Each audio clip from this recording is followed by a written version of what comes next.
করে 1 থেকে 150 বা 200 বা 500 ছেলের একটা মব জাস্টিসের মুখে তারা টোটাল পরীক্ষা বাতিল করলেন। আমরা এরপরে দেখলাম বাংলাদেশের শ্রেষ্ঠ কলেজগুলো, এই নটরডেম কলেজ থেকে শুরু করে প্রত্যেকটা কলেজের সাধারণ ছেলেমেয়েরা উইথ অভিভাবক রাস্তায় নেমে আসছেন যে না আমাদের সন্তানরা পরীক্ষা দিবে। ওকে, তাদের দাবি যৌক্তিক। যারা আন্দোলনে আহত হয়েছেন তারা যদি পরীক্ষা সময় না দিতে, পরীক্ষা দেওয়ার মতো পর্যাপ্ত সময় না পান, প্রয়োজনে তাদের জন্য অন্য কিছু করা যেতে পারে, কিন্তু তাদের জন্য এই যে আমি 14 লাখ পরীক্ষার্থীর জীবনকে বিপন্ন করলাম, তাদের মেধার সুযোগটাকে আমি নস্যাৎ করে দিলাম, তাহলে আপনি যে কদিন আগে স্লোগান দিলেন কোটা না মেধা, তখন কোথায় গেল সেই মেধা? আমরা কি একবার ভেবে দেখেছি? আপনি যে বৈষম্যহীন সমাজের কথা বললেন, তাহলে যে আপনি 150-200 ছেলের দাবির মুখে 14 লাখ পরীক্ষার্থীর পরীক্ষাকে বাতিল করে দিলেন, এর চেয়ে বড় বৈষম্য পৃথিবীতে আর কি হতে পারে? আমাদের সন্তানরা যদি এই বিষয়গুলো একটু ভাবতেন, অবশ্যই তাদের কাছ থেকে আমরা অনেক কিছু পেতাম, কিন্তু তাদের কাছ থেকে পাওয়ার মতো কিছু কি আমরা পাচ্ছি?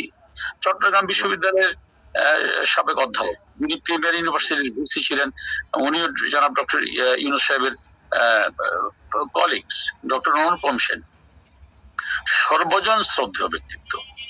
হতে পারে উনি আওয়ামী লীগ মনোভাবাপন্ন, কিন্তু উনি সত্য কথা বলার ক্ষেত্রে কোনোদিন এক পা পিছপা হননি। উনি তার একটা ইন্টারভিউতে বলেছিলেন যে তার ছাত্র ছিলেন জামাত ইসলামের নায়েবে আমির জনাব শামসুল ইসলাম।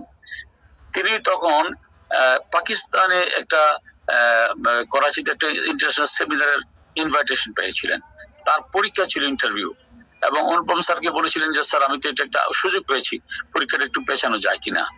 উনি কিন্তু তখন শিক্ষকের জায়গায় দাঁড়িয়ে, উনি কিন্তু তখন আর কোন রাজনীতি করে সেটা চিন্তা করেন, উনি চিন্তা করেছেন আমার একজন ছাত্র ইন্টারন্যাশনাল একটা কনফারেন্সে সুযোগ পেয়েছে, পরীক্ষাটা আমি 2 দিন পরে নেই।